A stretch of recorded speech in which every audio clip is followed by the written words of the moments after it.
आज आपण लोकवग्गो संपवणार आहोत. शेवटची गाथा आहे आज. हम्म. आणि 178वी गाथा धम्मपदातली क्रमशः.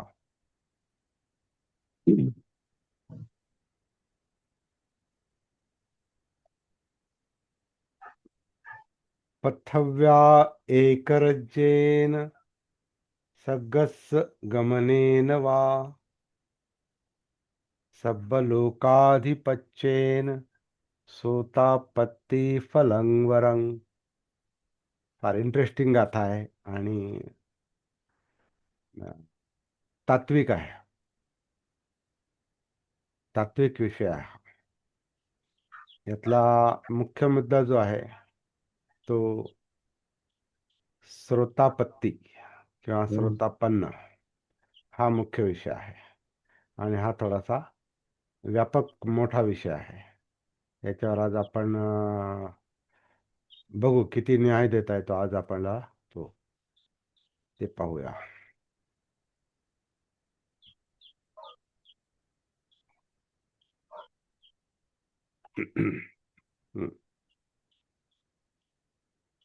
पथव्या एक रज्जेन.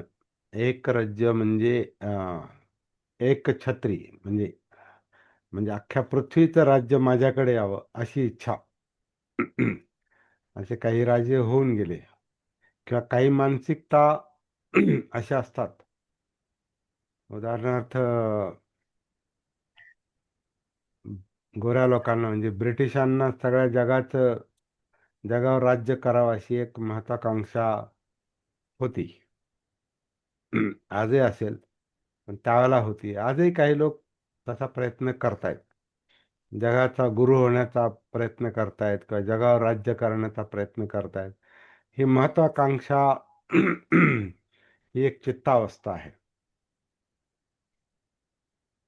तर पथव्या एकरज्जेन सगळ्या पृथ्वीचं एकछत्री राजा होण्यापेक्षा, सगळ्या पृथ्वीचा एकछत्री राजा होण्यापेक्षा सगस गमनेन वा वा वा म्हणजे किंवा किंवा आणि सगस म्हणजे स्वर्गात जाण्याची इच्छा. संपूर्ण पृथ्वीवर राज्य करण्याची इच्छा किंवा स्वर्गात जाण्याची इच्छा किंवा सब लोक अधिपत्येन सगळ्यात लोकांचं आधिपत्य माझ्याकडे असावं, सगळ्या लोकांची मालकी, सगळ्या लोकांचं नेतृत्व हे माझ्याकडे असावं, सगळ्यांचा मी अधिपती पाहिजे, प्रमुख. यापेक्षा या इच्छेपेक्षा असं म्हटलेलं आहे सोतापत्ती फलं वरं. श्रोतापत्तीचं फळ अधिक उत्कृष्ट आहे. आता हा श्रोतापत्ती सोत हा पाली शब्द आहे. सोतापत्ती फल फल म्हणजे फळ किंवा प्राप्ती. आणि सोतापत्ती म्हणजे स्रोतामध्ये उतरणं. त्याला इंग्रजीमध्ये स्ट्रीम एंट्री म्हणतात. Stream entry. आणि स्रोत म्हणजे प्रवाह. श्रोतापत्ती ही प्राप्ती आहे, हे फळ आहे. आणि श्रोतापन्न म्हणजे प्रवाहात उतरलेला व्यक्ती, त्याला स्वतापन्न व्यक्ती म्हणतात. स्वतःमध्ये तो उतरला आहे. स्रोत म्हणजे प्रवाह. आता हा प्रवाह काय हे समजलं की मग सगळी गाथा क्लिअर होऊन जाईल. आणि बुद्ध धम्मातला हा एक प्रमुख विषय आहे.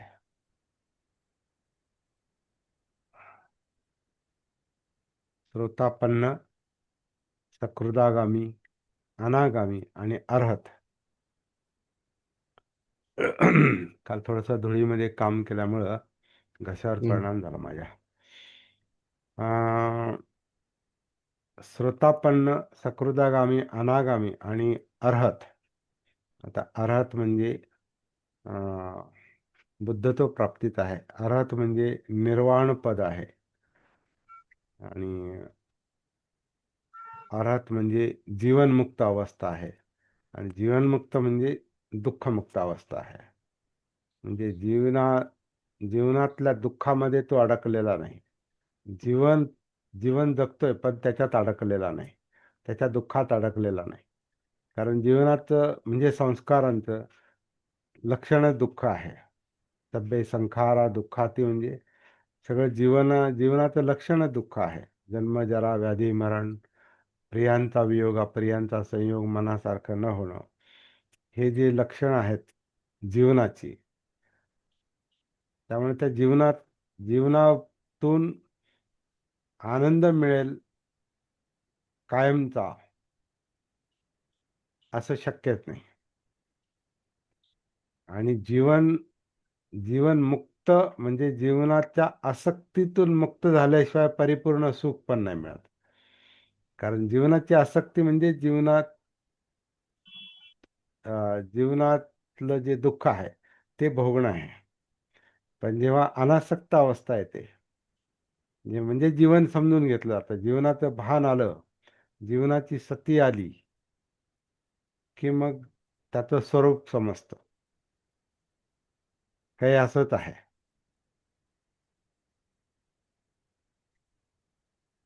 काही कळायच्या आधी जन्म झाला, यातना तेव्हा यातनाच होत्या आणि आपल्या हातात नव्हतं,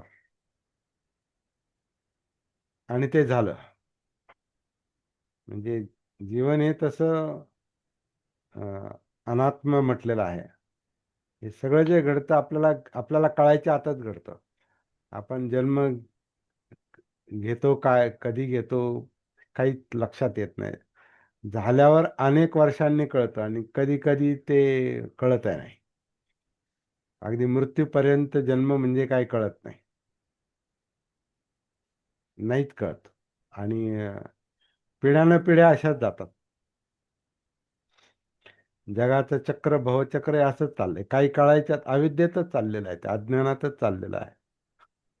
जन्म होतो कधी आणि जातो कधी, आणि जगतो कसं, दोन्हींच्या मधलं जे जीवन आहे हे जगतो कसं, याचं काहीच भान नसतं बऱ्याचदा, बहुतांश लोकांना. बहुतांश बहुतांशच. म्हणजे एखादाच असा असतो असं म्हणतात की त्याला ते समजतं. समजलं तरी पूर्ण समजणारे फार थोडे असतात. पहिलं तीरावर जाणारे म्हणजे निब्बाण प्राप्त करणारे फार थोडे असतात. कारण ते जीवनाचं स्वरूपच असं गुंतागुंतीचं आणि बऱ्याचदा अनाकलनीय असतं. त्याचं आकलन होत नाही लवकर. जीवन म्हणजे काय, जगणं म्हणजे काय, आपण आहोत म्हणजे काय, आपलं आपण आहोत म्हणजे काय आहोत नेमकं. आपला सतीचा जो विषय आहे तो हाच आहे. हे असणं म्हणजे काय, जीवन म्हणजे काय, जगणं म्हणजे काय, याच्यात यातना का आहेत, डिस्टर्बन्स का आहे, मन चंचल का आहे, अस्थिर का आहे, चिंता का आहेत, भीती का आहेत, एकटेपणा का आहे, डिप्रेशन का आहे, मरण का येतं, मरण येतं म्हणजे काय, हे सगळं समजून घेण्याचे विषय आहेत. मग तोच हा सतीचा मुख्य विषय आहे. श्रोतापन्न त्यातली एक अवस्था आहे. तर शेवटचं जसं अर्हत आहे, तर अर्हताच्या आधी अनागामी आहे. अनागामी म्हणजे तो एकदा त्या प्रवाहामध्ये उतरला आणि तो अर्हत बनण्यापर्यंत त्याचा प्रवास सुरू झाला की आत बाहेर चालू असतं. हे आपल्याला सतीमध्ये पाहायला मिळतं. आपण सतीचा अभ्यास करतो, जीवनात उतरण्याचा अभ्यास करतो, म्हणजे कायेमध्ये उतरण्याचा अभ्यास करतो, प्रॅक्टिस करतो. आणि आत बाहेर चाललेलं असतं. परमनंट आहात आपण, परमनंट आतमध्ये थांबणं, परमनंटली, हे फार कष्टाचं काम आहे. कष्टाचं म्हणण्यापेक्षा समजदारीचं काम आहे. फार कष्ट म्हणजे काय असं ज्याला ढोर मेहनत म्हणतात तसा प्रकार नाही हा. घन घालण्याचा प्रकार नाही, किंवा फार घाम गळण्यापर्यंत परिश्रम करण्याचा प्रश्न नाही हा. हा प्रश्न अंडरस्टँडिंगचा आहे, दृष्टीचा आहे, समजदारीचा आहे. ती समज आली की काम झालं. आणि ती समज लवकर येत नाही, कारण भान नाही, सती नाही, जागृती नाही, कळत नाही, त्यामुळं समजत नाही. म्हणजे जीवन कळत नाही, त्यामुळे दृष्टी नाही, म्हणजे समजत नाही, अंडरस्टँडिंग नाही. तर असं ते अंडरस्टँडिंगचा मुद्दा आहे तो. ती समज आली की मग खऱ्या अर्थानं आपला प्रवास सुरू होतो. आणि तोपर्यंत आत बाहेर चालतं. आता हे आत काय आणि बाहेर काय, हे शब्द काय सांगतात, आत काय आणि बाहेर काय, हे जे आता जे लोक प्रॅक्टिस करतात त्यांना माहिती आहे. आपण हा स्वतःपद्धतीचा विषय फार मोठा आहे बरं का, त्याच्यामुळे विस्तार चालू आहे. आपण जे आता बोलतोय ते तिकडे जाण्यासाठी, त्या विषयाकडे जाण्यासाठी. स्रोतात उतरणं म्हणजे काय, प्रवाहात उतरणं म्हणजे काय, प्रवाह म्हणजे काय, कसला प्रवाह, कोणता प्रवाह? तर हा खरं म्हणजे चित्त प्रवाह आहे, जीवन प्रवाह आहे. जगण्यात उतरणं, जीवनात उतरणं. कारण जीवनमुक्ती जर पाहिजे, म्हणजे दुःखमुक्ती जर पाहिजे, तर जीवनात उतरलं पाहिजे, जीवनाच्या प्रवाहात उतरलं पाहिजे.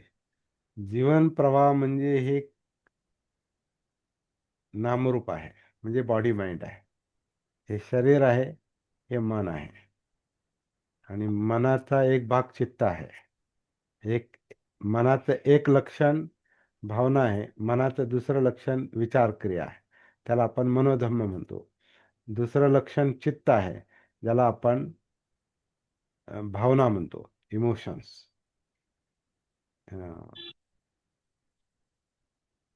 इच्छा, आकांक्षा, तृष्णा, लोभ आणि द्वेष ज्याच्यात आहेत, पाहिजे नको, ते चित्त, ते मनाचं एक अंग आहे. मनाचे विचार त्याच्यानुसार व्हायब्रेट होतात, किंवा निर्माण होतात, विचलित करतात. तर जीवनाचं ते एक अंग आहे, मन, ज्याच्यात विचार आहेत, चित्त आहेत, जे आपल्या सतीपट्ठांचे दोन अंग आहेत. आणि याच्या जाणीवा, याला धरून जे काही परिणाम होतात ते जाणवतात. वेदना, फिलिंग्स, ते एक जीवनाचं लक्षण आहे. म्हणजे नामरूपातल्या नामाचं म्हणजे मनाचं लक्षण आहे. मनाची जाणीव, मनामध्येच जाणीव आहेत. आता आपण ज्याच्याविषयी बोलतो तो विषय फक्त लक्षात घ्यायचा. शब्द कधी कधी फार भरकट होतात. असं वाटतं का मन वेगळं आहे, विचार वेगळे आहेत, आणि चित्त म्हणजे भावना वेगळे आहेत, आणि जाणीवा वेगळ्या आहेत, आणि हे सगळं ज्या कायेत आहे ती काया वेगळ्या आहे, असं वाटतं. पण ते तसं नाही. हे सगळं वेगवेगळं नाही, एकच आहे. जसं आपण घर म्हणतो, घर एकच आहे. घर ही संज्ञा ही एकच आहे. पण घराची फोड केली, म्हणजे घराचे भाग पाहिले, घर म्हणजे काय याचा विचार करायला लागलं की मग खोदकामापासून विचार करायचा. आपण घर बांधतो म्हणजे काय करतो. तर घराची सुरुवात होते आधी जमीन, फाउंडेशनसाठी जमीन. जमीन निवडणं म्हणजे जर घर आपण बांधत असू तर रेडीमेड घर घेतलं, फ्लॅट घेतला, तर मग ते त्याप्रमाणे विचार करायचा. पण शेवटी फ्लॅटही तो याचा त्या बिल्डिंगचा भागच आहे. ती बिल्डिंग पण जमिनीवरच आहे. म्हणजे जमीन हा मुद्दा आहेच आहे. पण आपण जर घर बांधत असतो, तर जेव्हा घर हा विषय जर डोक्यात असेल, तर आधी जमीन, ज्याच्यावर घर बांधायचं. कारण घर हवेत नाही बांधत, घर आपण जमिनीवर बांधतो. म्हणजे जमीन हा घराचा भाग आहे. मग जमीन खोदणं, आता बांधकाम ज्याला म्हणतो आपण, ते कसं होतं? जमीन खोदली जाते, फाउंडेशन, पक्क फाउंडेशन, आणि मग फाउंडेशनवर घराचा आकार, स्ट्रक्चर, मग तुमचे पिलर, बीम काय असतील ते, मजले काय असतील ते, त्याचा जो आराखडा तयार केलेला असतो, दार कुठं, खिडक्या कुठं, टॉयलेट बाथरूम कुठं, बैठक कुठं, किचन कुठं, बेडरूम कुठं, हे आपण विचार करतो. त्या आराखड्यानुसार आपण, किंवा आपला अं, काय म्हणतो आपला, ते काम करणारे गवंडी म्हणा, किंवा तो कॉन्ट्रॅक्टर म्हणा, इंजिनियर म्हणा, आर्किटेक्ट म्हणा, तो जे आहे ना, ते त्याप्रमाणे ते निर्माण करतो. घर, ते घर निर्माण करतो.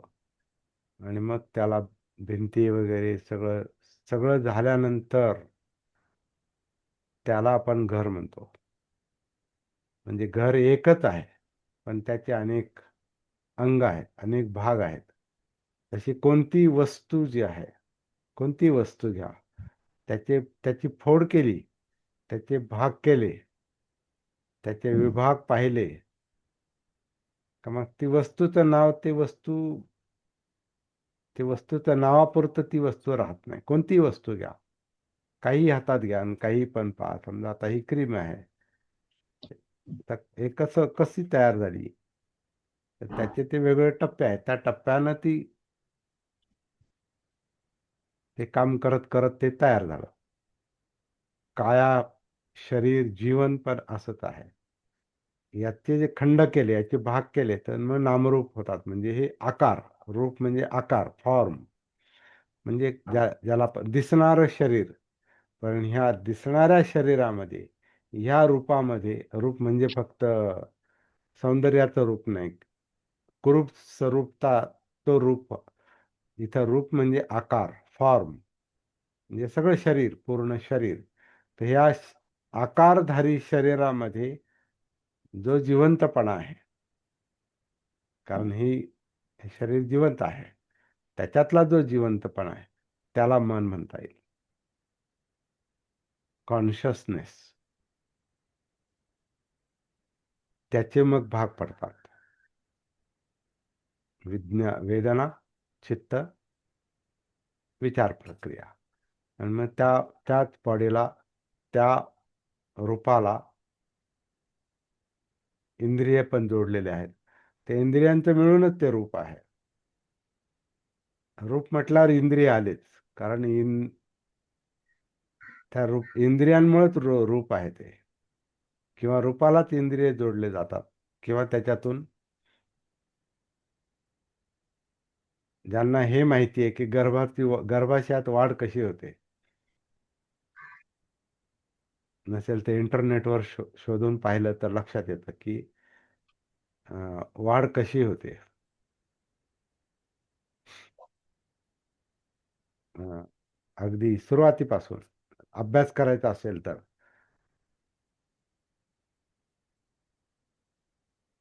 स्पर्म अँड ओव्हम, आई वडिलांच्या म्हणजे स्त्री पुरुषाच्या किंवा नरमादीच्या, जे असेल ते, त्याच्यातून, मिलनातून, त्यांच्यातले जे स्पर्म आणि ओव्हम असतात, ज्याला आपण अंडाशय आणि शुक्रजंतू म्हणतो, त्याच्या मिलन आणि त्याच्यात अंतर्भूत होणारी एनर्जी, तिथून सुरुवात होते. गर्भाशयात तिथून सुरुवात होते आणि मग ते वाढत वाढत वाढत वाढत हा जो आकार येतो, त्याच्यात मग ते आधी जे काय असेल ते मेंदू असेल, मग हार्ट असेल किंवा काय असेल ते, आता तो क्रम पूर्ण माझ्या ते पाहावा लागेल. पण तो सायन्सचा भाग आहे किंवा तो वेगळा अभ्यासाचा भाग आहे. पण तो आपण स्वतः पण करू शकतो. नेटवर गेलं आपण, आजकाल मराठीत पण सांगतं ते. ऑनलाईन आज मराठीत पण ज्ञान मिळतं की गर्भात गर्भाशयाची गर्भाशयात गर्भाची वाढ कशी होते. असं ते नुसतं टाईप केलं तर ते सगळं सांगतात. तर ते आपलं जीवन समजून घेण्यासाठी आपण त्याचा अभ्यास केला पाहिजे. कारण आपण म्हणजे काय हा शोध जर घ्यायचा असेल तर सगळेच बारकावे आपल्याला लक्षात घ्यावे लागतात. वास्तव, सत्य. तर त्याच्यामध्ये आपल्याला ह्या वाढीमध्ये हा आकार, हे रूप, नामरूप म्हणतोय ना आपण, तर हा आकार जे धारण होतो किंवा आकार जो घेतला जातो आतमध्ये, त्या अस्तित्वाला जो आकार येतो आणि त्याच्यात जो जिवंतपणा येतो, त्या जिवंतपणामुळे आकार आहे. आधी जिवंतपणा आहे. म्हणजे खरं म्हणजे आधी नाम, म्हणून नामरूप शब्द आहे तो. आधी नाम येतं, म्हणजे आधी माइंड येतं आणि मग रूप आहे. म्हणजे मनच आकार घेतं. आधी माइंड आहे, मग बॉडी आहे. आधी चित्त मन आहे, मग काय आहे. आधी त्या शक्ती एकत्र येतात आणि मग ते आकार धारण करायला सुरुवात करतात. मग त्यात आणि ते पुढं वाढतं. नंतर ही इंद्रिय त्याला जोडली जातात. ते इंद्रिय त्याला अ, ते सगळं एकाच वेळेला ते वाढतंय खरं म्हणजे. आणि ते नंतर व्यक्त रूप होतं त्याचं. व्यक्त म्हणजे दिसणार. आणि मग काही दिवसानंतर जो जन्म, मग आपण आणि आपलं जीवन, असा तो प्रवास आहे. आता हे सगळं आपण स्वतःला पण लागू करून जर पाहिलं आणि मग आपल्या जीवनात उतरून त्याची लक्षणं आपण पाहायला लागलो, सतीनं, जागृतीनं, भानावर येऊन, की मग आपल्याला एक एक सत्य उलगडायला लागतं. तरी साधन आहे आणि हे जाणीवपूर्वक हे प्रयत्न करावे लागतात. तर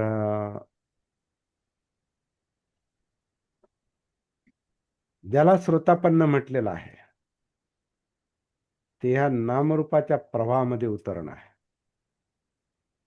ह्या जाणीवा म्हणजे तो नामाचा किंवा चित्त, चित्त मनाचा, मन चित्त एक वेगवेगळं जरी असलं तरी त्यातला जो जिवंतपणा जो आहे, जे मन चित्त जे आहे, त्याच्यातल्या ज्या जाणीव आहेत, त्या जाणीवांच्या कॉन्शियसनेसच्या प्रवाहामध्ये आपण उतरतो. कायेत उतरतो म्हणजे, कारण श्वास जरी आपण अनापानसती जरी म्हटलं तर श्वासामध्ये पण तो जिवंतपणा आहे. कारण जिवंत शरीरातच श्वास चाललेला आहे.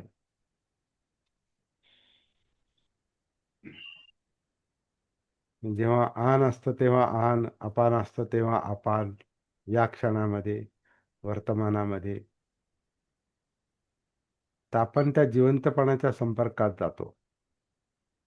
श्वासात पण वेदना आहेत. आता बघा, श्वासाच्या आधी पण वेदना आहेत. इथं पुढे गेल्यावर आपण काय नंतर वेदना म्हणतो, पण प्रत्यक्षात वेदनांमुळेच श्वास पण जाणवतो. कारण काहीतरी जाणवतं, श्वास नावाचं, हालचाल नावाचं मुमेंट. पोटाची हालचाल, छातीची हालचाल, पाठीची हालचाल, सगळ्या धडाची हालचाल, पंप जो भाता किंवा पंप, ते ती ती जी हालचाल आहे ती जाणीवांमुळे जाणवते.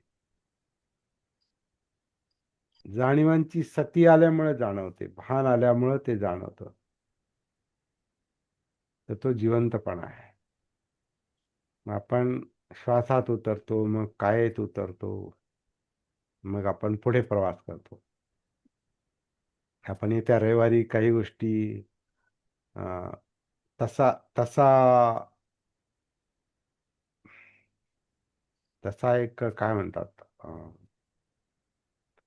तशी वेळ आली तर आपल्याला ही चर्चा होऊ शकते. वेळ आली तर, पण येईलच असं नाही. कारण कधी कधी काय असतं की उपस्थिती कशी आहे त्यानुसार आपल्याला ते विषय मांडावे लागतात. हे गंभीर विषय कधी कधी ते लगेचच येत नाहीत पुढं. म्हणून तशी वेळ यावी लागते, तशी परिस्थिती निर्माण व्हावी लागते, मग तो विषय येतो. तर येईलच असं नाही, परंतु आपण, कारण आपला सतीपठ्ठान साधनेचा परिचय आहे, त्याच्यामुळे हे सगळे विषय त्यातलेच आहेत. अ, त्यावेळेला ही वेळ आली तशी तर आपण पाहूया, परंतु सध्या तरी आपण हे पाहतोय की हे सगळा जो अभ्यास आहे हा जीवनाचाच अभ्यास आहे, जीवनात उतरण्याचा अभ्यास आहे, या जाणीवांमध्ये उतरण्याचा अभ्यास आहे, कॉन्शियसनेसमध्ये उतरण्याचा अभ्यास आहे. म्हणजेच वेदना, चित्त, मन याच्यात उतरण्याचा अभ्यास आहे. त्याच्यासाठी कायेत उतरावं लागतं आणि कायेत उतरण्यासाठी श्वासात उतरावं लागतं. असा तो क्रम आहे सतीपठ्ठांचा.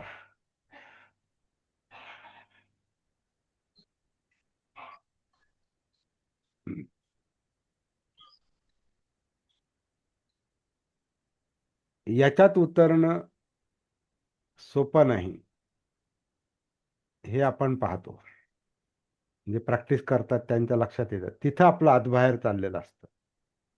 पण जेव्हा हे आतबाहेर चालणं, आतबाहेर होणं थांबतं, म्हणजे आतबाहेर अं, आतबाहेरची जी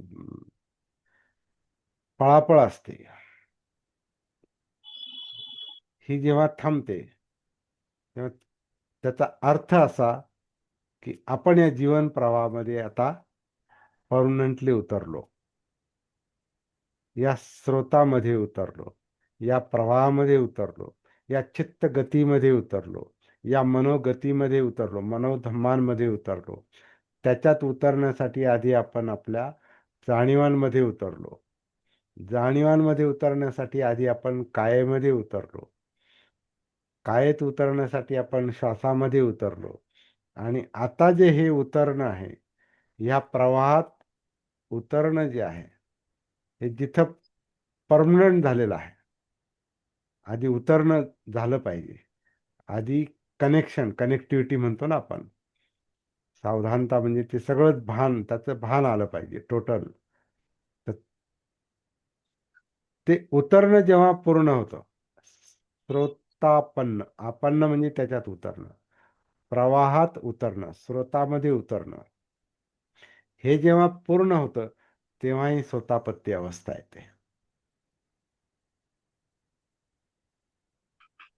तेव्हा ही अवस्था येते, ते फळ मिळतं. स्वतापत्ती फलं वरंग, वरंग म्हणजे श्रेष्ठ. ते श्रेष्ठ स्वतापत्ती फळ जे आहे ते अशा प्रकारे मिळतं. हा पहिला टप्पा आहे. अरहत पदापर्यंत, दुःखमुक्तीपर्यंत, बुद्धत्वापर्यंत जाण्यातला हा पहिला टप्पा आहे. आधी परमनंटली उतरणं झालं पाहिजे, म्हणजे आत बाहेरची धडपड कमी झाली पाहिजे. ती होते, म्हणजे ते काय असं ओढून ताडून करण्याचा विषय नाही. जसं आपण सुरुवातीलाच पाहिला, हा समजदारीचा विषय आहे, अंडरस्टँडिंगचा विषय आणि समजदारीनं सराव करण्याचा विषय आहे. प्रॅक्टिस, साधना, समजदारीनं, ओढाताण नाही. आधी काय करायचं नेमकं हे समजून घ्यायचं आणि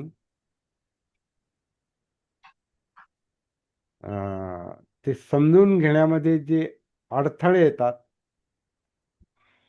त्या अडथळ्यांचा आपल्याला अभ्यास करावा लागतो, विचार करावा लागतो. तर हे स्रोतामध्ये उतरणं, स्रोतापत्तीमध्ये उतरणं म्हणजे स्वतःमध्ये उतरणं. हा, स्रोत म्हणजे आपण स्वतः म्हणजे हे अस्तित्व. या कायेमध्ये जाणीवा चित्त मनोधम्माच्या प्रवाहामध्ये उतरणं, या स्रोतामध्ये उतरण्यामध्ये, या पहिल्या टप्प्यामध्ये, पुढचे 3 टप्पे जे आहेत ते कृतागामी अनागामी अरहत, ते आता नंतर पाहूया, पुढचं काम नंतर. पण या स्रोतामध्ये उतरण्याचं म्हणजे आत बाहेर, आत बाहेर जी धडपड चाललेली असते, हे थांबणं म्हणजे स्रोतात उतरणं. ह्या उतरण्यामध्ये जे पहिले 3 अडथळे आता असतात, याच्याविषयी आपण आधी पण पाहिलेलं आहे. पहिले 3 आठवडे, पहिले 3 अडथळे, अडचणी, फेटर्स जे असतात ना, ते पहिले 3 अडथळे जर लक्षात घेतले आपण, की मग आपल्याला हा हे स्वतःपत्ती फल मिळू शकतं. म्हणजे या स्रोतात आपण परमनंटली उतरू शकतो. म्हणजे जीवनाशी आपण परमनंटली कनेक्ट होऊ शकतो. पहिला अडथळा जो आहे त्याला सक्काय दिठ्ठी म्हटलेला आहे. ही काया मी आहे. स्वकाया दृष्टी, किंवा ही काया म्हणजे जिवंत काया. ह्या कायेतलं जे काही, ज्या जाणीव आहेत, चित्त आहे, मन आहे, विचार आहेत, म्हणजे मनोधम्म आहेत, हे इंद्रिय आणि हे सगळं जीवन, हे मी आहे, माझ्यामुळं आहे, असा गैरसमज, असं वाटणं, अशी मिथ्यादृष्टी, हा पहिलाच अडथळा आहे उतरण्यातला.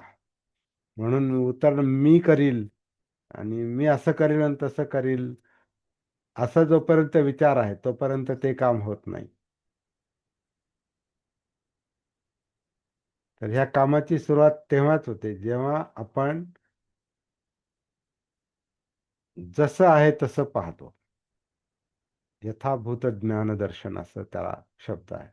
जसं घडतंय तसं पाहतो. मी श्वास घेईल आणि सोडील आणि पाहिल, असं नाही. श्वास आधीच येतो जातोय, जन्मापासूनच येतोय तो, आणि मरेपर्यंत चालू राहणार आहे.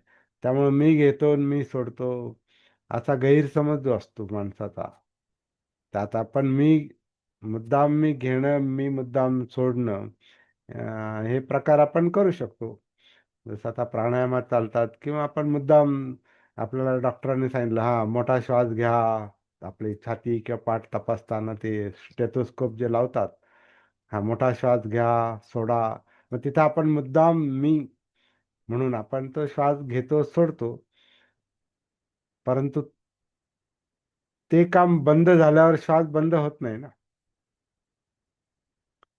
आपण मुद्दाम श्वासोच्छ्वास करण्याचं काम बंद केलं म्हणजे श्वासोच्छ्वास बंद झाला असा नाही, तो चालूच आहे. म्हणजे ते नैसर्गिक काम आहे, ते मी करतो म्हणून नाही होत. तर हा जो भ्रम आहे, हा मीचा जो भ्रम आहे, तो अख्ख्या अस्तित्वाला, जीवनाला लागू पडतो. मग आपण आनापानसतीमध्ये आपण पहिलं जे मनाची तयारी करावी लागते, मी श्वास घेतो, मी सोडतो असं नाही, तर श्वास येतो जातो हे आपण पाहण्याचा, अनुभवण्याचा, याचं भान ठेवण्याचा, सती ठेवण्याचा प्रयत्न करतो, साधना करतो.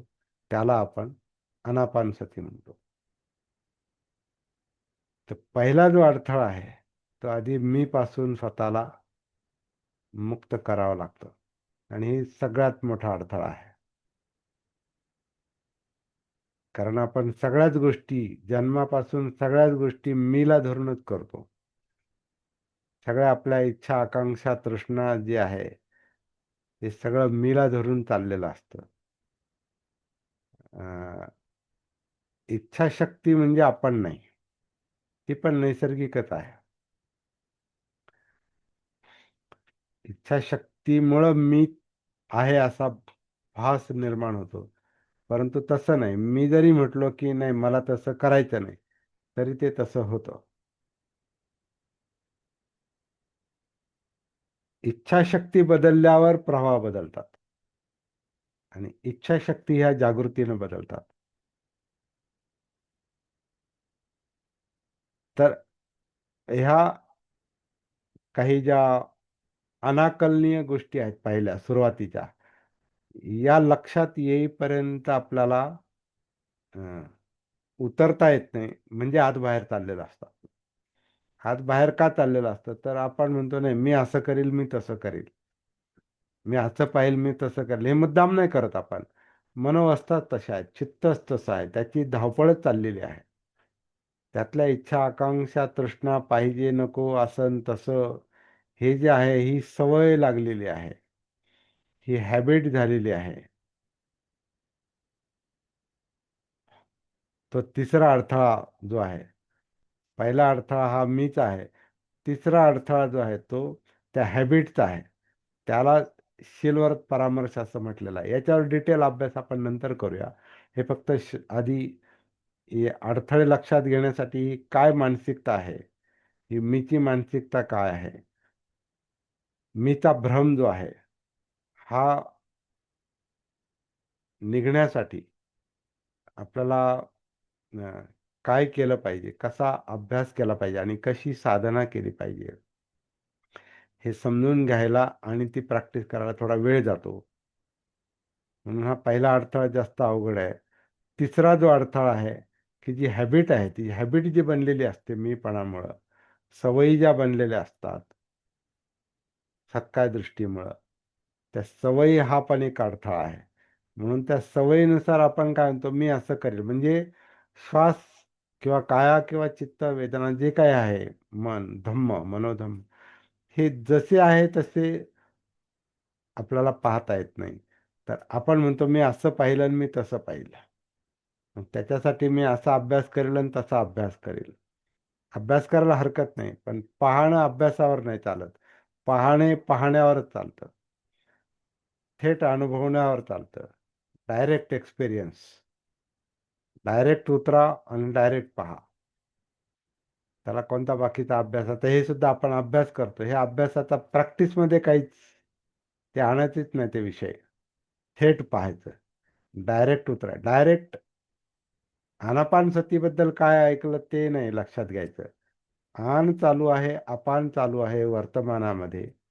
या या क्षणात वर्तमानात जे घडतंय त्याची सती.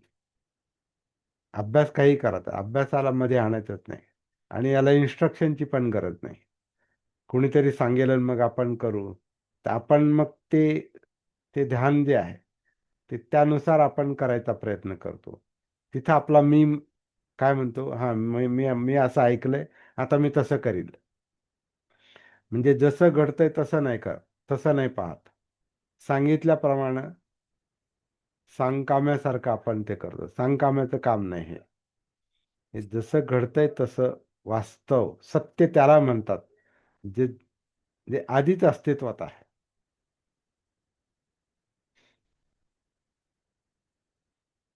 श्वास हा आधीच जन्मापासूनच तो चालू आहे.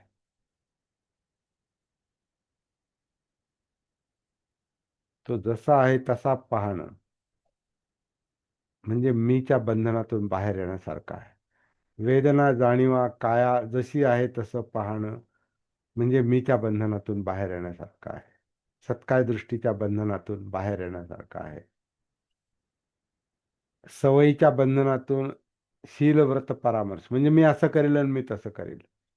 शील म्हणजे वर्तन आणि व्रत म्हणजे मी असं ठरवलंय. शील व्रत परामर्श म्हणजे ते बंधन. त्याच्यात मी असं, मला असं वाटतं आणि मी असं करील आणि माझी अशी सवय आहे. ती सवय आपल्याला माहिती होण्याच्या आतच ते काम करते. तर ते सगळं मीचाच परिणाम आहे. तर ह्या ह्या दोन बंधनातून जेव्हा पहिल्या आणि तिसऱ्या बंधनातून बाहेर यायचा जेव्हा आपण प्रयत्न करतो, तेव्हा तिसरं जे आणखीन एक डेंजर बंधन असतं, ते डाऊट, शंका.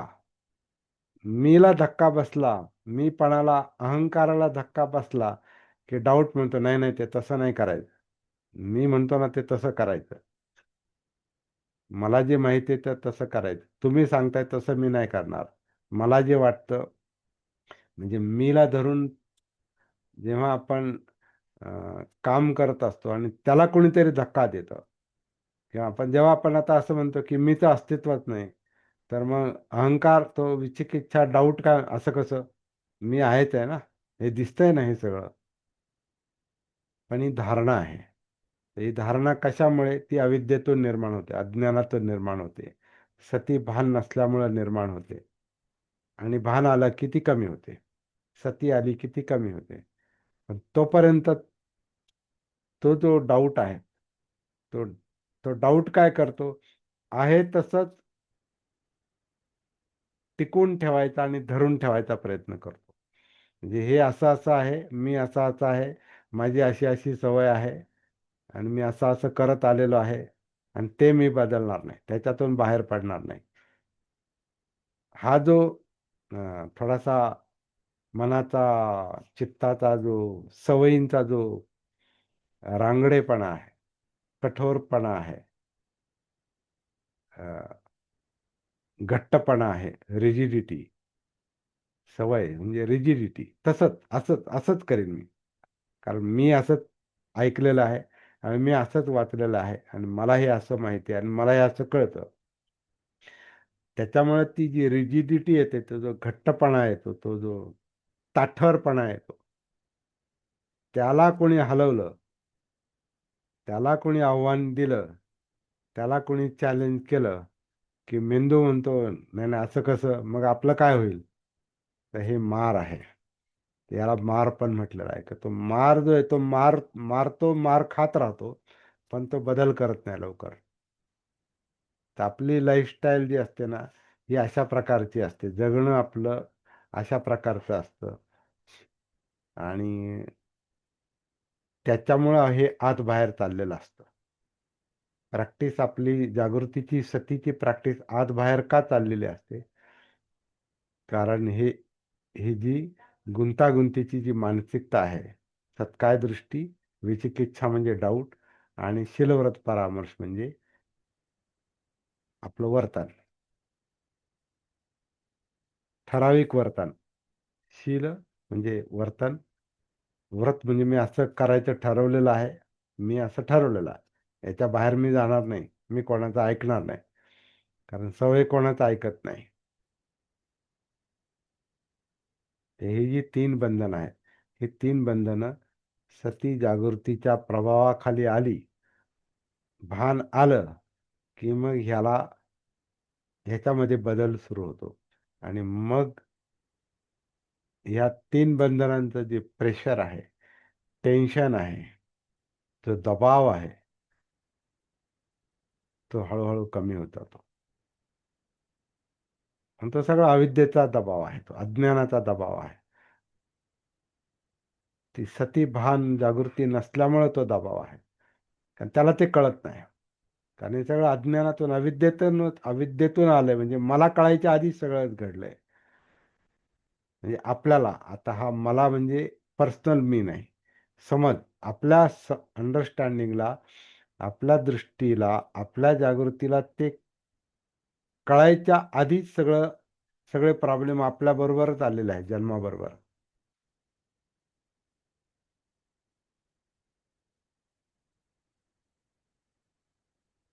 ते हळू कळायला लागतं. आता आपण या मूळ गाथेकडे वळू परत, याला धरून. सुरता, पत्ती, फल. आता हे लगेच आपण चर्चा केली म्हणजे फळ मिळालं असं नाही. पण किमान स्वतःपन्न म्हणजे काय? प्रवाहात उतरणं म्हणजे काय? आता प्रवाहात उतरणं म्हणजे त्या सतीच्या प्रवाहामध्ये उतरणं, असा त्याचा आपण अर्थ घेऊ शकतो. कायेमध्ये उतरणं, कायेमध्ये उतरण्यासाठी आपण अनापानमध्ये उतरणं, त्याचं भान ठेवणं, त्याची सती. कायेत उतरणं म्हणजे कायानुसती, त्यातला जिवंतपणा, जाणीवा म्हणजे वेदनानुसती. हा त्या प्रवाहाचा भाग आहे. कारण जीवन प्रवाह आहे. हा जीवन प्रवाह आहे. जीवनाच्या प्रवाहात उतरायचं म्हणजे या अं, वेदना, चित्त आणि मनामध्ये उतरायचं, कॉन्शियसनेस मध्ये उतरायचं. ह्याच्यात जेव्हा आपण आधी परमनंटली उतरतो, तेव्हा आपल्याला स्वतःपत्ती प्राप्त झाली असा त्याचा अर्थ आहे. श्रोतापन्न अवस्था प्राप्त झाली असा त्याचा अर्थ आहे. आणि पहिला प्रयत्न ह्याच्यासाठीच करावा लागतो. याच्यासाठी सती आहे, सतीपट्ठाण आहे. उतरल्यानंतर प्रॉब्लेम सॉल्व्ह व्हायला सुरुवात होते. म्हणजे आपले जे ताण तणाव, टेन्शन, दुःख, यातना, मीपणा, काय जे असेल ते, भय, एकटेपणा, आसक्ती, पाहिजे नकोची धावपळ, लोभ, द्वेष, सगळं, किंवा हे शिलवरत परामर्श, काय, हे सगळे अडथळे जे आहेत, सगळे प्रॉब्लेम जे आहेत, सगळी गुंतागुंत जे आहे, ज्याचा परिणाम दुःख आहे, ज्याचा परिणाम सगळे प्रॉब्लेम आहेत जीवनाचे, ते समजायला, खऱ्या अर्थानं समजायला सुरुवात होते ती श्रोतापन्न झाल्यावर, म्हणजे प्रवाहात उतरल्यावर. तोपर्यंत हेच काम करायचं की प्रवाहात कसं उतरायचं, जीवनात कसं उतरायचं, जीवन कसं समजून घ्यायचं. समजून घेतल्यावर ते जे पुढचे अडथळे आहेत, पुढचे प्रॉब्लेम आहेत, ते नंतर पुढे येतात. आणि ते सोडवायचं काम नंतर आहे. ते काम आधीच करू शकत नाही आपण, होऊच शकत नाही. आपण त्या घरातच उतरलं नाही तर घरात काय आहे हे काय कळणार आहे. सागरातच उतरलो नाही तर सागरात काय आहे ते काय कळणार. म्हणून पहिलं म्हणजे उतरण्याचं काम, ते स्वतःपन्नचं काम आहे.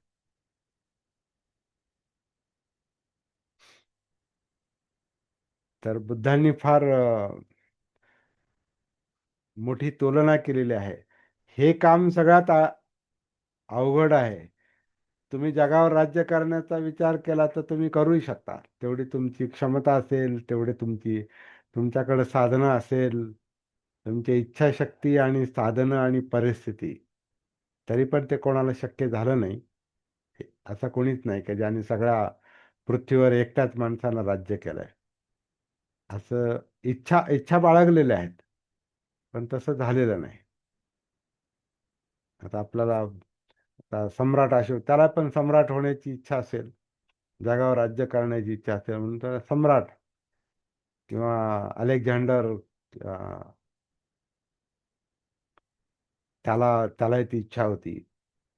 आणि ब्रिटिशांना पण सगळ्या जगावर राज्य करण्याची इच्छा काही काळ याच्यात होती. आता आता काय झालं, आता सगळ्यांनी स्वातंत्र्य स्वातंत्र्य स्वातंत्र्य म्हणून सगळं जग त्यांच्या हातातून निसटलं,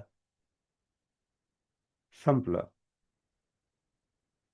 छोटस बेट आहे ते, छोटस भूभाग आहे तो ब्रिटिशांचा. पण इच्छा आहे, अशी इच्छा आता जगावर राज्य करण्याची इतर राष्ट्रांना पण इच्छा आहे. काही लोक जगाचा गुरु बनण्याची इच्छा बाळगतात. पण बाळगली तर तशी धडपड ते करूही शकतात. आणि ते एक वेळ सोपं आहे, पण हे श्रोतापन्न होणं अवघड आहे असं म्हणतात. स्वतःमध्ये उतरणं अवघड आहे, स्वतःला पाहणं अवघड आहे, स्वतःला जिंकणं अवघड आहे, स्वतःवर राज्य करणं अवघड आहे.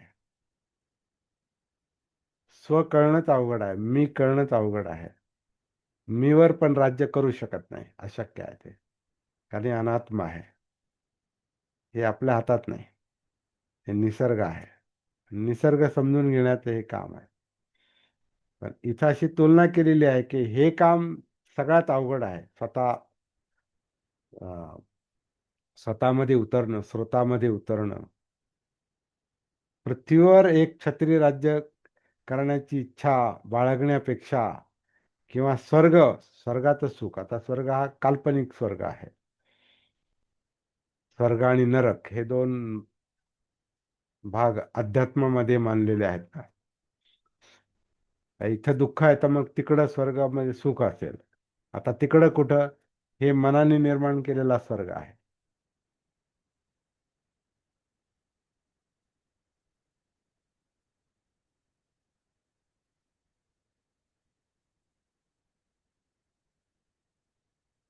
स्वर्ग आणि नरक हा मनानं निर्माण केलेला आहे. तर त्याचा तर्क आहे. तर हा काल्पनिक स्वर्गातल्या सुखाचा विचार करण्यापेक्षा, किंवा सर्व लोकांचं अधिपत्ती, सब लोकाधिपत्येन, सगळ्यांवर मी अधिपत्य गाजवील, सगळ्यांवर मी सगळ्यांचा मी राजा होईल, प्रमुख होईल, पुढारी होईल, अशी इच्छा बाळगण्यापेक्षा श्रोतापन्न होण्याची इच्छा ठेवली पाहिजे. म्हणजे जीवन लक्षात येईल आणि जीवनाचे प्रश्न सुटतील. बाकी काहीही केला नाही. हे चित्त आहे सगळं. हे चित्त आहे. एक क्षत्रिय राजा होण्याची इच्छा, स्वर्गात जाण्याची इच्छा, म्हणजे स्वर्गाचं सुख उपभोगण्याची इच्छा, की सर्वांचा अधिपत्य होण्याची इच्छा, प्रमुख होण्याची इच्छा, हे चित्त आहे. हा मनाचा भाग आहे. त्याला धरून ती विचार प्रक्रिया चालते आणि मग तसे प्रयत्न चालतात. आणि मग ही अख्खी काया, हे शरीर तसा प्रयत्न करतं, तशी धडपड करतं. पण ह्याचं भान नसेल, याची समज नसेल, तर मग नंतर जे होतात ते त्याप्रमाणे परिणाम होतात. हे आपण व्यवहारात पण पाहतो. अशी काही व्यावहारिक उदाहरणं लक्षात घेऊन आपण हा विषय समजून घेऊ शकतो. आणि तसा हा विषय संपलेला नाही. ही गाथा जरी आपण पाहिली तरी हा विषय संपलेला नाही. हा तोपर्यंत विषय संपत नाही जोपर्यंत आपण आपल्यात उतरत नाही, जोपर्यंत आपण स्वतः श्रोतापन्न होत नाही. आपल्या जीवन प्रवाहात जोपर्यंत आपण उतरत नाही आणि निब्बाणाच्या मार्गावर जात नाही, तोपर्यंत आपल्याला हा विषय अपूर्ण आहे. तोपर्यंत फक्त समजून घेण्याचा आपण प्रयत्न करणार आहोत. पण प्रॅक्टिस महत्वाची आहे.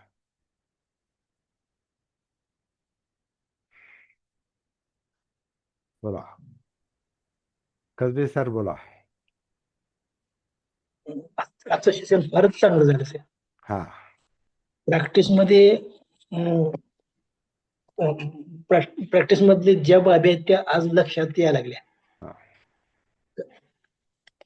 इतके छान. दिवस काय एवढं, पण आज क्लिअर झालं. प्रॅक्टिस इथून पुढे सुरू होईल. हा. हा, आता सुरू होईल चांगली. नाही, तशी तुमची सुरू झालेली आहे.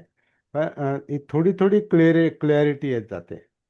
जसं हा, आता परवाची एक गाथा नाही का, ते ढगाआड लपलेला चंद्र, हा तो जसजसे हळूहळू ढग बाजूला जातात तसतसा तो मोकळा होतो. तशी आपली जी समज जी आहे ना, ही हळूहळू मोकळी होत जाते.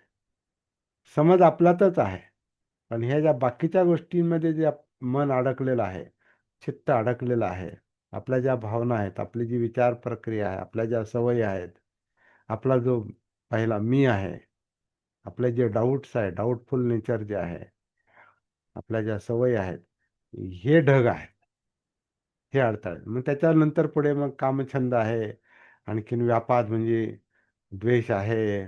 त्याच्यानंतर पुढचे जे अडथळे आहेत ते आपण वेगळा त्याचा अभ्यास करूया. रूपराग आहे, अरूप राग आहे, मान आहे, गर्व, आणि औद्धत्य, उद्धटपणा, आणि शेवटी अज्ञान, अविद्या. ह्या सगळ्याचं अज्ञान हा शेवटचा अडथळा आहे. तिथूनच या भवचक्राची पण सुरुवात होते. तो शेवटचा अडथळा शेवटी जातो. म्हणजे पहिला अडथळा शेवटी जातो. अज्ञानी शेवटी नष्ट होतं आणि मग ती जीवनमुक्त किंवा अरहत अवस्था किंवा निब्बाणाची अवस्था, बुद्धत्वाची अवस्था तेव्हा प्राप्त होते. पण ठीक आहे, आधी आपल्याला एक कन्सेप्च्युअल क्लॅरिटी ज्याला म्हणतात ना, एक मार्ग स्पष्ट दिसतो. अशी अवस्था आधी आली पाहिजे. हा दिसतो आता, कळायला लागलं थोडं, जसं आता तुम्ही म्हणालात कळायला लागलं. हे कळायला लागणं, कळणं आणि हे कळण्याचं प्रमाण वाढणं आणि ते ढग हळूहळू दूर होणं आहे, हेच आहे. आणि मग ती पौर्णिमा आपल्याला अनुभवाला येते. पौर्णिमा सुद्धा ढग असतील तर पौर्णिमा येऊन पण ती कळत नाही. तर ढग बाजूला करणे आणि मग ते प्रकाशाचं पूर्णत्व जे आहे, अज्ञानाची ढग बाजूला गेली पाहिजे. अज्ञानाचे ढग, अज्ञान मग सगळेच अडथळ्यांचे ढग, अज्ञानामुळे निर्माण झालेले अडथळे. म्हणजे अज्ञान म्हणजे आपल्याला कळायच्या आधीच हे आलेलं आहे. आपल्या जन्माबरोबरच ह्या गोष्टी आलेल्या आहेत. मी कसा निर्माण होतो आपल्याला नाही माहिती. मीपणा, मी असणं, व्यावहारिक गरज ही गोष्ट, ही बाब वेगळी. आणि मीपणा जो आहे तो कसा काय निर्माण होतो?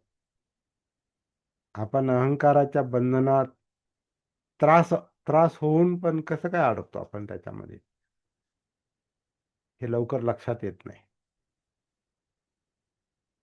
त्याला सामोरं जावं लागतं.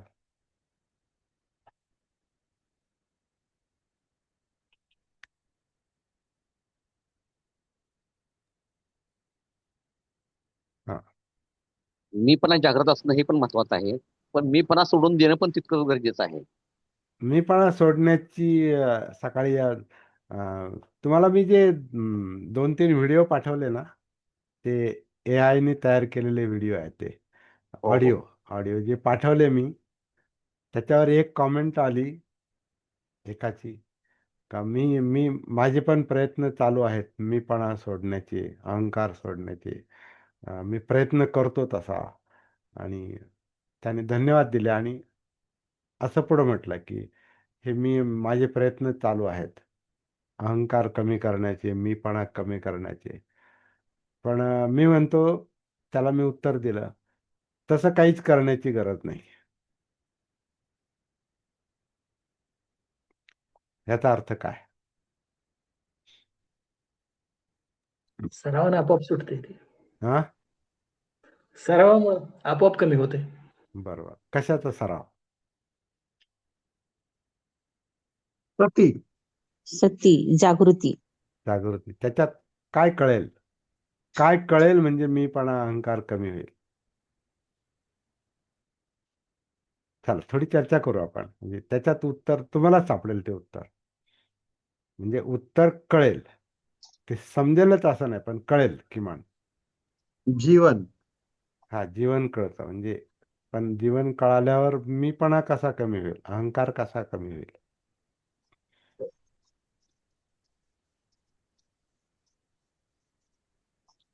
सर्व संस्कार अनित्य. सगळे संस्कार अनित्य आहेत, त्यामुळे मीपणा कमी होईल. बरं, आपण अनेक वर्ष ते गाथा म्हणतोय आणि पाठही झाली आणि त्याच्यावर आपण प्रवचन पण देतो, सांगतो पण. आणि आपला स्वतःचा अनुभव असा आहे करणं म्हणजे, हा, करणं करणं, आणि बोलणं खूप फरक राहतो. याच्यात फरक आहे. म्हणजे नुसते शब्द माहिती आहे, तत्व माहिती आहेत, पण प्रॅक्टिसमध्ये येत नाही ते. आणि प्रत्यक्षात मीपणा, अहंकार हे ओझं म्हणून नाही बरं का. तो म्हणजे अहंकाराचं जे ओझं आहे ते आपल्याला फार त्रास देतं. त्याच्यातून म- म्हणजे मार्ग तर काही दिसत नाही, पण तो मार्गामध्ये असा अडथळा असतो की मला पलीकडे काही दिसतच नाही. मला पलीकडे जे एवढं मोठं धन, मुक्तीचं धन पलीकडे आहे, पहिलं तीर, विमुक्ती, दुःखमुक्ती, निब्बाण, बुद्धत्व, एवढं जे पलीकडे दडलेलं आहे ते एका अहंकाराच्या याच्यात अडलेलं आहे. ते डोळ्याच्या समोरच आहे, तो जणू काय एकदम जवळ आहे. म्हणून पहिलाच अडथळा म्हटलाय, सत्काय दृष्टी. चला पुढे, आणखीन आणखीन आणखीन हा अहंकार मी कसा कमी होणार सांगा. भानावर येणे, भा अज्ञान दूर होणे. हा, कशाचं अज्ञान? अज्ञान कशाविषयी? म्हणजे हा, मी आपण आपण जे करतोय ते चुकीचं आहे की बरोबर आहे याचं अज्ञान दूर झालं पाहिजे आपल्याला. आणि त्याच्यामुळे अहंकार कमी होईल, हो. मी कमी होईल. मी पण परंतु आपण असे म्हणतो ना, मग मला हे कळायला लागलं आता. तर अज्ञान कळालं की तिथं पण मी तयार होतो. मला कळायला लागलं, मला समजायला लागलं, आता मी इतरांपेक्षा वेगळा आहे.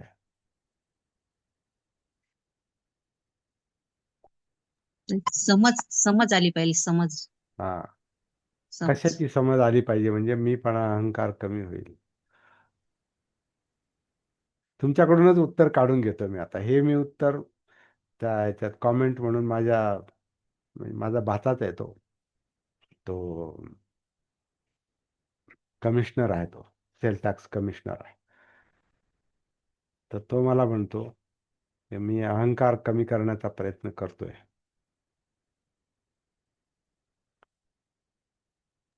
पण त्याला मी उत्तर जे दिलं ते मी तुमच्याकडून काढून घेतो आणि शेवटी सांगेल मी. भानावर आल्यानंतर कमी. हा, भानावर आल्यावर काय होईल की अहंकार कमी होईल.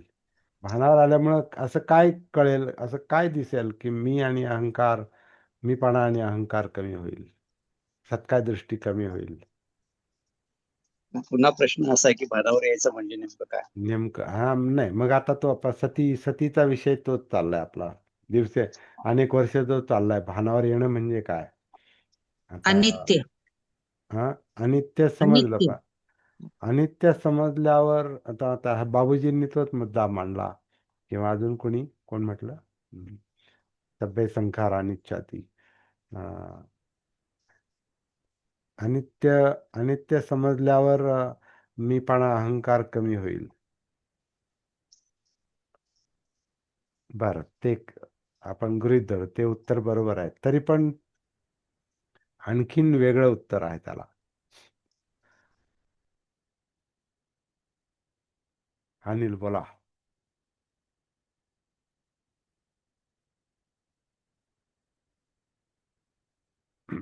त्रिभुवन, कुणी बोला. धनके सर, कशामुळे अहंकार मी कमी होईल? स्वतःच्या सवयी बदलल्या तर, कशा स्वतःत बदलायच्या? परिवर्तन केलं तर. मी बदलला तर सवयी बदल. ते तिन्ही एकच आहे. ते हो सर. हो सर. सत्कार दृष्टी, मीपणा, हा ओके, मीपणा, सत्कार दृष्टी, सवयी आणि डाऊट मला बदलायचं नाही. त्याच्यात मेंदू आपला आडवा उभा राहतो. नाही, मला नाही बदलायचं. मी असा आहे आणि मी असंच करत आलेलो आहे, म्हणजे माझ्या सवयी अशाच आहेत आणि मी तेच करणार. मला बदलायचं नाही. मला बदलायचं मला नाही. बदलायचं नाही हा, आणि माझंच बरोबर आहे. माझंच बरोबर आहे. तर हा जो मी आहे, हा आपल्या पुढं असा उभा असतो की आपल्याला पुढे जाताच येत नाही, सरकताच येत नाही. आणि त्याच्यात आपण असे अडकून पडतो की त्यातच फार मोठं टेन्शन, प्रेशर आपल्यावर असतं आणि त्याच्यातूनच मग बरेच आजार पण निर्माण होतात, बऱ्याच व्याधी निर्माण होतात. ब्लड प्रेशर हे अहंकारातच जास्त असतं, मीपणाचं. मी असं आहे कारण ते सगळ्या तुमच्या सगळं शरीर असं जणू काही दबावाखाली आहे, ब्लॉक आहे. आणि ब्लॉक म्हणजे काय? सगळं तुमच्या रक्ताभिसरण ब्लॉक आहे, तुमचं मेंदू ब्लॉक आहे, तुमची पाठ ब्लॉक आहे, नाही का. स्पॉन्डालिसिस सारखे हे आहेत, आजार आहेत. तर ते तणावाचा पण एक परिणाम आहे. तो सगळीकडे परिणाम होतो. पचनावर परिणाम होतो, किडनीवर परिणाम होतो, इंद्रियावर परिणाम होतो, दिसण्यावर परिणाम होतो, ऐकण्यावर परिणाम होतो, सगळ्यावर परिणाम होतो, सगळ्या बॉडीवर परिणाम होतो. असा तो अनात्म. अनात्म समजल्यामुळे होऊ शकतो कमी कसं मीपणा. कसं कसं समजेल अनात्म म्हणजे काय? चांगला महत्वाचा शब्द आहे. अनात्म कसं समजेल? अनात्म म्हणजे काय? स्वतःच उतरायचं. हा उतरल्यानंतर काय दिसणार आहे असं की मी कमी होईल, अहंकार कमी होईल. उतरलो, ठीक आहे. आता उतरल्यावर ज्यावेळेला बाकीचे हा मी माझी ही जी आपण आसक्ती निर्माण केली ती समजली तरच कमी होईल. पण ती आसक्ती आपण निर्माण केली का? मी आपण आपणच निर्माण केली. केलाय का? अहंकार आपण निर्माण केलाय का? की तो सती आपल्यातच निर्माण झाला. की तो अस्तित्वाबरोबर आहे, जीवनाबरोबर आलेला आहे? हा. तो आपण तो निर्माण समजला केलाय का तर- तो? हा ते समजलं तरच कमी होईल. ती आसक्ती समजेल जी आहे काय? काय तीव्र काय आसक्ती जी समजेल? काय समजेल जाणीवा नेमकं? हा जाणीवा जाणीवा कशाची जाणीव होईल? की अहंकार कमी होईल, मी कमी होईल? कशाची जाणीव होईल? मी जवळच माझी ही जी आसक्ती निर्माण झाली, हा मी माझी ही जी आसक्ती निर्माण झाली ही ज्यावेळेला आपल्याला समजल त्यावेळेच अहंकार कमी होईल. हो. त्याच्यामुळे दुःख, यातना होतात, आपण दबावाखाली आहोत हे कळतं. आणि आता मला ते कमी करायचंय. सती तर संप्रदान. हा म्हणजे काय काय कळेल ते कळाल्यावर, किंवा स्मृती संप्रजन्याने असं काय कळणार आहे, काय होणार आहे की मी पण अहंकार कमी होईल, पहिलाच अडथळा दूर होईल.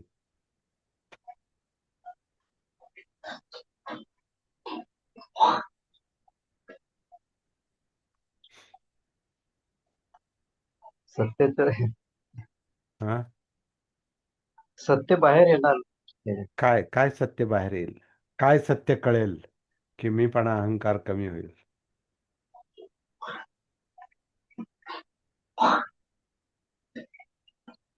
भवचक्रातून बाहेर पडू. हा आता ते आपल्या ज्ञान, आपण आता शब्द शब्द वाढत जातील. हो. भवचक्रातून बाहेर पडू, ठीक आहे. भवचक्रात असं काय दिसणार आहे की आपला अहंकार मी कमी होईल?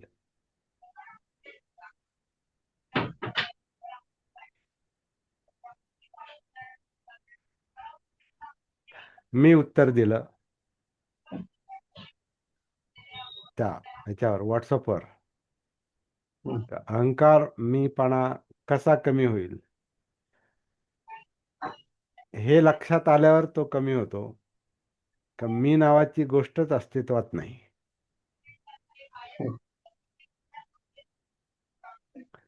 मीच अस्तित्वच नाही हे जेव्हा समजतं तेव्हा मीपणा, अहंकार कमी व्हायला सुरुवात होते. आता मीच अस्तित्व नाही म्हणजे काय? म्हणजे मी आहे, मी माझं, हा जो मीपणा, अहंकार आहे, हा भ्रम आहे, ही धारणा आहे, हे ध्यान आहे, ही पकड आहे. आणि जेव्हा बोध होतो, जेव्हा जाग येते, तेव्हा हे लक्षात आलं पाहिजे आपल्या जागृतीमध्ये. तोपर्यंत ते काम होत नाही. हे लक्षात आलं पाहिजे का मीचं अस्तित्वच नाही. कशाला मी म्हणतो आपण? मागे या संदर्भात अशी चर्चा झालेली होती. झालेली आहे, आपली चर्चा झालेली आहे, झालेली. पण विसर पडतो. विषय तोच होता त्याच मुद्द्यावर.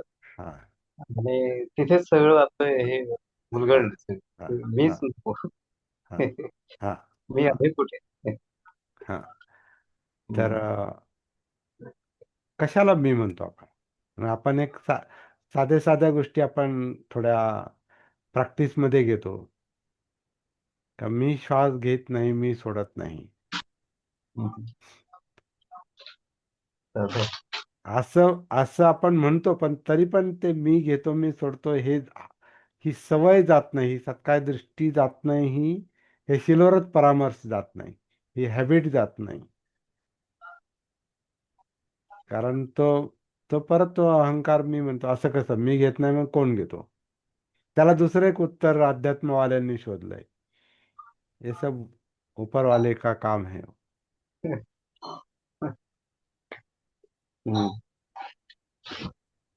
म्हणजे तो स्वतःपासून, हे तर पूर्णपणे बाजूला जाणंच आहे. हे स्वतःपासून पूर्ण डिस्कनेक्ट होणं आहे अध्यात्मामध्ये शिरणं म्हणजे, किंवा ते परमात्म्याकडं पाहणं म्हणजे. जसं स्वर्गाकडे पाहण्यासारखंच आहे. मीच अस्तित्वच नाही. मी केवळ धारणा आहे, भ्रम आहे, अविद्या आहे. सती नाही, भान नाही. कशाचं भान नाही? मीच अस्तित्वच नाही. आता हा आपल्यासाठी कामाचा आणि साधनेचा विषय आहे, प्रॅक्टिसचा विषय आहे. हे जर लक्षात आलं ना, तर पहिलं बंधन सुटायला सुरुवात होते. म्हणून आता हे बुद्धत्व, निब्बाण, हे आहे गोष्टी अवघड काय आहेत? फार थोड्या लोकांना ते का जमतं? तर हा पहिलाच जो प्रॉब्लेम आहे, हा मुळात प्रॉब्लेमच लक्षात येत नाही. सुटणे जसं एखाद्या गंभीर आजाराचं, एखाद्या गुंतागुंतीचं क्रॉनिक आजाराचं लक्षणच लक्षात येत नाही. हे कशामुळे होतंय हेच लक्षात येत नाही, आणि त्याच्यामुळे त्या आजारातून बाहेर पडता येत नाही, आणि त्याच्यातच कधी कधी मृत्यू असतो. तसं हा मी या भ्रमाचा बोधच होत नाही लवकर. तो बोध झाला ना, मग खरी जी कमाल आहे ना प्रॅक्टिसची, ती समजते, ती लक्षात येते. पण मीपणा सोडणं हे एवढं सोपं नाही. मी शोधायचाच नाही, मी नाहीच आहे. मी शोधूच नका, मी कुठे आहे हे शोधायचंच नाही. मीच अस्तित्व जे नाहीच आहे, त्याला कसं शोधणार तुम्ही? ते नाहीच आहे हेच लक्षात येणं गरजेचं आहे. आता समजा उजेड आहे, उजेड पडला आहे. आता प्रश्न निर्माण समजा आपण केला की अंधार कुठे आहे? मला अंधार दाखवा. जिथं प्रकाश नाही तिथं अंधार आहे. हा, म्हणजे प्रकाश नाही तिथं अंधार आहे, मग अंधार आहे का?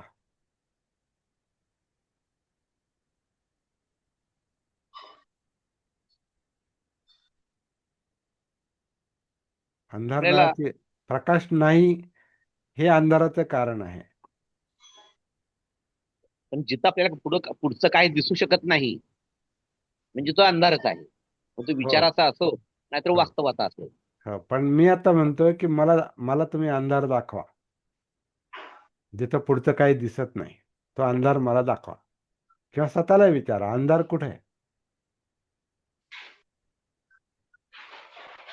तर अंधार वगैरे काही नाही, प्रकाशाचा अभाव म्हणजे अंधार आहे. अविद्या. हा, विद्या. अविद्या म्हणजे अंधार. अविद्या वगैरे काहीच नाही. विद्या नाही म्हणून अविद्या आहे.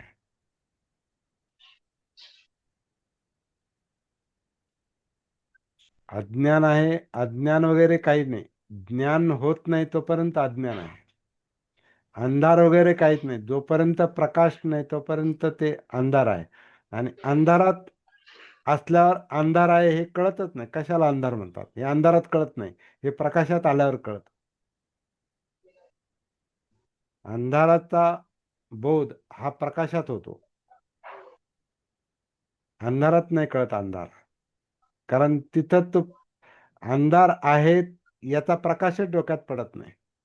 म्हणून ते बाबासाहेबांनी जे म्हटलं ना, अंधार कोठडीत या अज्ञानाच्या कैदेत, अंधार कोठडीत कैदी जो आहे त्याला हेही कळत नाही की अंधार नावाची गोष्ट आहे आणि प्रकाश नावाची काही गोष्ट पलीकडे आहे म्हणून. कारण तो अंधारातच आहे. अंधारात अंधार कळत नाही, अंधारा उजेडात कळतो. अज्ञानाचा बोध हा ज्ञानामुळे होतो.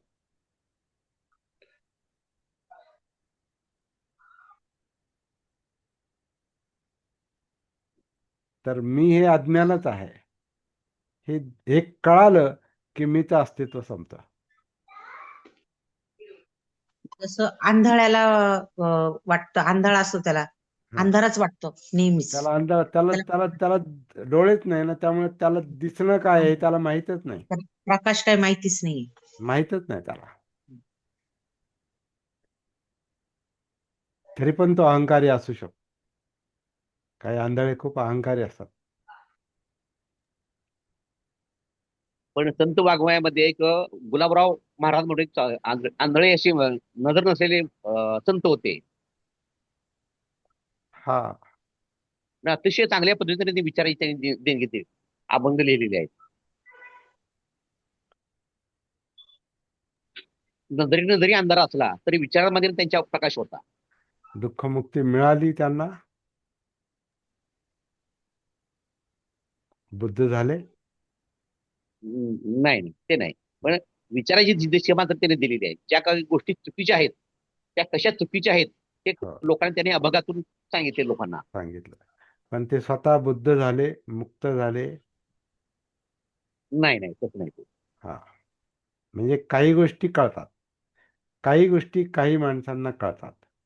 संपूर्ण कळणं म्हणजे संपूर्ण दुःखमुक्ती हा बुद्ध होणाऱ्या माणसालाच होणारा बोध आहे. संपूर्ण जागृतीमध्ये तो सगळा प्रश्न सुटणं, ही दुःखमुक्ती निबाण जो आहे तो प्रश्न सुटतो पूर्ण. चला पण तो पुढचा मुद्दा आहे. पहिला जो अडथळा आहे तो हा मीचा जो आहे तो आपल्याला पुढे जाऊ देत नाही. हा मुख्य प्रश्न आहे.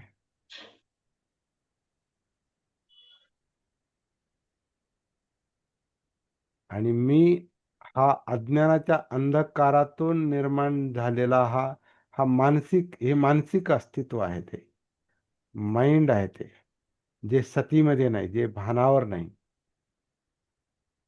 भानावर नसलेलं मन जे आहे हे सगळं धरून ठेवतं का मी सगळं निर्माण करतो, मी आहे.